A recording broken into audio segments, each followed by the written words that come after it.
Joining me live is now Dr. Dvir Abramovich, who's chairman of the Anti-Defamation Commission. Thank you for your time. Look, graffiti is, pretty common through Australian almost culture, I guess, if you look at any given train and so on, but it's a bit rarer for it to happen on a school like this. What's your reaction to what you've seen? Good to be with you, Tom. Look, I just want to tell your viewers that this is not normal. The targeting of children, the call to murder Jewish kids at school is evil and it's not okay. And it's time for governments, both at a state and federal level, universities, organizations and communal leaders to put a stop to this madness. All of it. It has to stop now because, Tom, we in the Jewish community, we've had enough. We've had enough of our streets being turned into war zones. We've had enough of the equivocation, of the empty slogans and rhetoric. We've had enough of hearing week after week, destroy Israel, globalize the Intifada, the celebration of the Hamas atrocities on October 7th by homegrown radicals.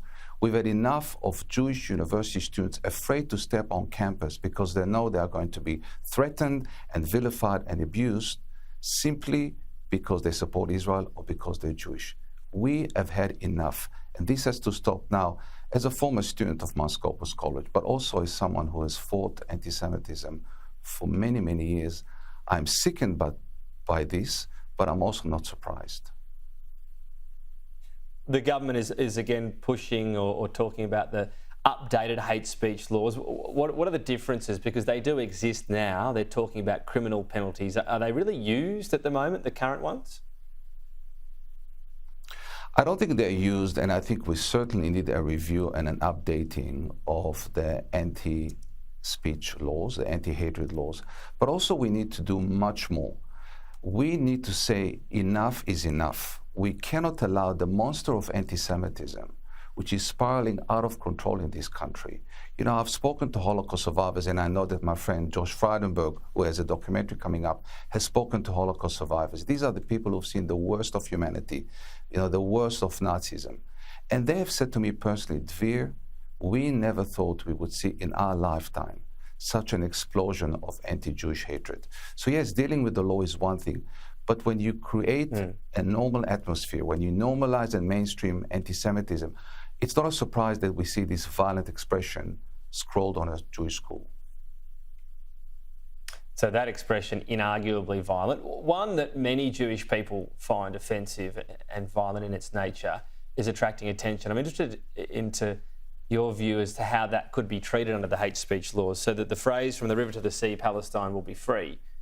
Is that something that would ever fall under that, or is that too subjective? No, there's no subjectiveness here. Let's be very clear what this phrase means. This phrase means the extermination and the annihilation of every Jew that lives in the state of Israel. So that would be one phrase. But another one is globalize the Intifada, which is a call for terrorism. It's a call for violence, not just against Israelis, not just against Jews, but against Jewish organizations. Look, we are living in an upside world at the moment, whereby pure hate speech is being accepted, it's being normalized, and it's being sanitized.